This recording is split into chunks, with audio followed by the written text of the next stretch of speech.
లేదమ్మా. మంత్రి గారు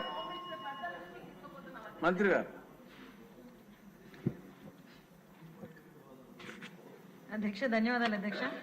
గౌరవ సభ్యులు మాట్లాడిన మాటల్లోని వాళ్ళ తాలూకా బాధ ఒకటేంటంటే సొసైటీ పట్ల వాళ్ళకున్న రెస్పాన్సిబిలిటీ ప్రజాప్రతినిధులుగా అన్నది చాలా క్లియర్గా కనబడుతుంది. యాక్చువల్గా మనం అధికారంలోకి రాకముందే ఈ విషయం చెప్పాలి అధ్యక్ష. ఒక 2 minutes నాకు ఒక టైం ఇవ్వండి, ఎందుకంటే చాలా crucial issue and important issue అధ్యక్ష ఇది. ఎందుకంటే లాస్ట్ టైం మన గౌరవ మంత్రివర్యులు లోకేష్ బాబు గారు యోగాలం చేసేటప్పుడు నేను చంద్రగిరి కాన్స్టిట్యున్సీకి వెళ్ళాను అధ్యక్ష. చంద్రగిరి కాన్స్టిట్యున్సీకి వెళ్ళేటప్పుడు సార్ దగ్గరకు వచ్చి ఒక తల్లి ఒక బిడ్డను తీసుకొచ్చి ఆ బిడ్డకు కూడా స్కార్ఫ్ కట్టుకుని వచ్చింది అధ్యక్ష. తల్లి బిడ్డ ఇద్దరు స్కార్ఫ్ కట్టుకొని వచ్చారు. ఏంటి విషయం అంటే లోకేష్ బాబు గారితోనే మాట్లాడాలి అని చెప్పి పక్కకి వెళ్ళి మా అమ్మాయిని గంజాయికి అలవాటు చేసేశారు, మా అమ్మాయి గంజాయికి అలవాటు పడిపోయింది, నా బతుకేంటో అర్థం కావట్లేదు, ఏం జరుగుతుందో తెలియట్లేదు, నేను మా అమ్మాయి చనిపోవడం తప్పించి వేరే దారి లేదు అని చెప్పి ఆ రోజు ఆ తల్లి కూతుర్లు ఇద్దరు కూడా గౌరవ మంత్రివర్యుల దగ్గరికి వచ్చి బాధపడి ఏడిస్తే ఆ రోజు మంత్రివర్యులు ఒక మాట చెప్పడం అధ్యక్ష, మన గవర్నమెంట్లోకి వచ్చిన తర్వాత గంజాయి మీద దృష్టి పెట్టాలి అంటే ఆ రోజు నుంచే ఒక కార్యాచరణ రూపొందించుకొని యువగలం పాదయాత్రలో ఏదైతే ప్రజా సమస్యల మీద గుర్తించడానికి వెళ్ళిన నేపథ్యంలో అదే రకంగా ఈరోజు మనం అధికారంలోకి వచ్చిన వెంటనే గాంజాయి మీద ఉక్కుపాదం మోపాలి అన్న ఒక థియరిటికల్ గా మనందరం కూడా వెళ్ళడం జరిగింది అధ్యక్ష. దీనిలో భాగంగానే చూస్తే నిజంగా సభ్యులు అన్నట్టుగా ఈరోజు గాంజాయి అనేది ఎలా అయిపోయిందంటే ఎక్కడో ఏజెన్సీ ఏరియాలో పండే గాంజా కాస్త ఈరోజు స్కూల్ బ్యాగ్స్ లోకి వచ్చే పరిస్థితి వచ్చింది అధ్యక్ష. స్కూల్లో పిల్లలు కూడా గాంజాయి తీసుకునే పరిస్థితులకు వచ్చేసారు.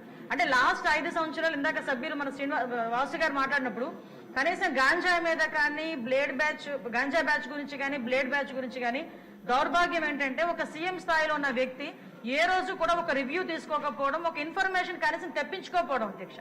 దీని పర్యవసానం ఏదంటే 5 సంవత్సరాలు దీన్ని క్యారీ ఫార్వర్డ్ చేసుకొని ఈ రోజు ఇంతవరకు రావడం జరిగింది అధ్యక్ష.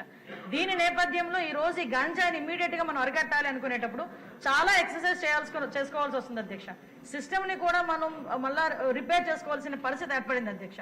ఇంతకు ముందు గాంజాకి సంబంధించి పైనుంచి ఏజెన్సీ నుంచి కిందకు వచ్చే సిచ్యువేషన్ లో ఎన్ని చెక్ పోస్టులు ఉన్నాయని నేను వైజాగ్ సిపి గారిని ఒకసారి నేను హోమ్ మినిస్టర్ అయిన వెంటనే మాట్లాడితే కేవలం 2 సీసీ కెమెరాలు ఉన్నాయి, చెక్ పోస్టులు ఉన్నాయి, దాని దగ్గర 2 సీసీ కెమెరాలు ఉన్నాయని చెప్పారు అధ్యక్ష. అంటే చెక్ పోస్టులు కూడా పెట్టుకోలేని పరిస్థితులు అయిపోయింది. ఈ రోజు మళ్ళా తిరిగి గాంజా నిర్మూలనకి పర్టికులర్ గా ఎక్కడెక్కడైతే ఏ ఏరియాస్ నుంచి అయితే మనకి ట్రాన్స్పోర్ట్ జరుగుతుందో ఆ ట్రాన్స్పోర్ట్ అన్ని ఏరియాలలోని కూడా చెక్ పోస్టులు ఏర్పాటు చేసుకున్నాం. చెక్ పోస్టుల దగ్గర సీసీ కెమెరాస్ ఏర్పాటు చేసుకున్నాం అధ్యక్ష. ఏ గాంజా తీసుకునే వ్యక్తి కూడా ఎక్కడ కూడా తప్పించుకోకూడదనే ఉద్దేశంతోనే సర్వేలెన్స్ కింద సీసీ కెమెరాలు ఆల్రెడీ ఫిక్స్ చేస్తున్నాం అధ్యక్ష. దీని నేపథ్యంలోనే మనం అర్థం చేసుకుంటే అధ్యక్ష ఈ 5 నెలల కాలంలో మనం వచ్చిన ఎన్డీఏ గవర్నమెంట్ వచ్చిన 5 నెలల కాలంలోనే సుమారుగా 25,000 కేసీల గాంజాని ఈ రోజు పట్టుకొని గవర్నమెంట్ స్వాధీనం చేసుకునే పరిస్థితి, పోలీస్ డిపార్ట్మెంట్ వాళ్ళు పట్టుకుని స్వాధీనం చేసుకునే పరిస్థితి కనిపించింది అధ్యక్ష. దగ్గర 916 మందిని కూడా ఈ రోజు మనం జూన్ నుంచి అక్టోబర్ వరకు చూసుకుంటే 916 మంది మీద ఆల్రెడీ కేసులు నమోదైన వాళ్ళందరూ కూడా వెళ్ళారు అధ్యక్ష. ఇందాక గౌరవ సభ్యులు కూడా జైలుకి సంబంధించిన విషయం కూడా చెప్తున్నారు అధ్యక్ష. ఇంతకు ముందు ఏం జరిగిందన్న దాని గురించి ఈ రోజు నేను చెప్పక్కర్లేదు, మీరు చెప్పక్కర్లేదు, ప్రపంచం అంతా కూడా తెలుసు. కానీ ఈ రోజు మేము వచ్చిన తర్వాత మన నిఘా యంత్రాలు ఎంత క్లియర్ గా పనిచేస్తున్నాయంటే ఎప్పుడు నుంచి జరుగుతుందో అర్థం కాదు. రాజమండ్రిలోని ఒక ఫార్మసిస్ట్ ఒక జైల్లో ఉన్న వ్యక్తికి గాంజా తీసుకెళ్లే పరిస్థితి నిన్న మొన్న కనిపిస్తే ఇమీడియట్ గా దాన్ని మా నిఘా యంత్రాలన్నీ కూడా పట్టుకొని అతన్ని కూడా అరెస్ట్ చేసి జైలుకు పంపించిన పరిస్థితి.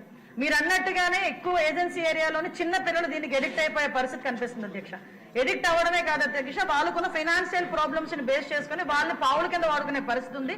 కాబట్టి గాంజా బ్యాచ్ల్లోని గాంజాలు సరఫరా చేసేవారు కానీ గాంజా తీసుకునే వాళ్ళకి కూడా అధ్యక్ష ఈ రోజు ఏదో తీసుకొచ్చాము, జైల్లో పెట్టేశాము, వాళ్ళకి రిమాండ్ తీసేసాము, తర్వాత బెయిల్ బయటకు వచ్చి వాళ్ళు అలా చేసే కన్నా వీళ్ళు చేసిన వెంటనే వీళ్ళ మీద పీడియాక్ట్ పెట్టడమే కాదు అధ్యక్ష, వీళ్ళ ఆస్తులు కూడా జప్తు చేయడానికి వీలైతే వాళ్ళకి ఆస్తి ఏమీ లేకపోతే వాళ్ళ దగ్గర ఉన్న ఆధార్ కార్డులు కానీ వాళ్ళ దగ్గర ఉన్న రేషన్ కార్డ్స్ కానీ అలాంటివి కూడా సీజ్ చేసే పరిస్థితి కూడా అర్పించాలి అని గౌరవ ముఖ్యమంత్రి గారు కూడా మాకు ఆదేశాలు ఇవ్వడం జరిగింది అధ్యక్ష. దాని మీద కూడా ముందుకెళ్తున్నాం.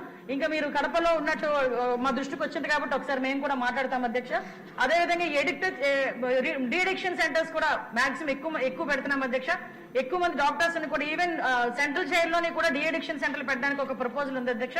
ఇందాక గౌరవ సభ్యులు అందరూ కూడా చెప్పినట్టుగా ఎక్కడా కూడా గాంజాయికి ఎటువంటి విచ్చలవిడితనం అనేది లేకుండా చాలా సీరియస్ గా తీసుకుంటున్నారు అధ్యక్ష. ఒక్క విషయం చెప్పి నేను ముగిస్తాను అధ్యక్ష. ఎందుకు చెప్తున్నానంటే ఈ రోజు మేము చేయగలము అని, మన గవర్నమెంట్ చేయగలము, గాంజాని అరికట్టగలము అని చెప్పడానికి గల ప్రధానమైన కారణం ఏంటంటే, గాంజాకి మేము వచ్చింది ఇమీడియట్ గా దానికి సెపరేట్ వింగ్ ఏర్పాటు చేశాం అధ్యక్ష. దగ్గర 469 మందిని స్టాఫ్ అలోకేట్ చేశాం అధ్యక్ష. అదే విధంగా సుమారుగా దానికి స్పెషల్ గా ఫోర్స్ ఏర్పాటు చేసుకున్నాం, వాళ్ళకి స్పెషల్ గా బడ్జెట్ ఏర్పాటు చేశాం.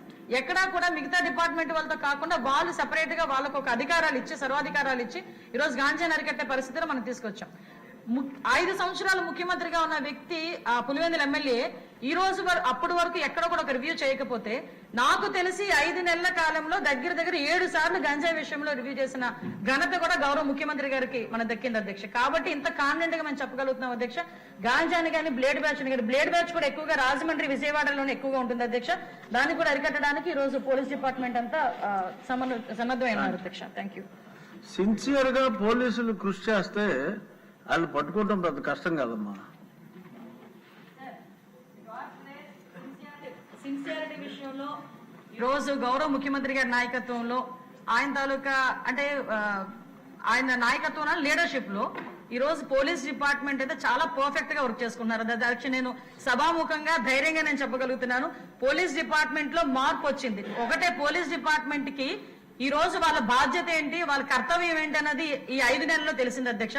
5 సంవత్సరాలు మర్చిపోయి ఉండొచ్చు, కానీ 5 నెలల్లో గుర్తొచ్చింది, చేస్తున్నారు అధ్యక్ష. మీ అందరూ కూడా సహకరించారు అధ్యక్ష.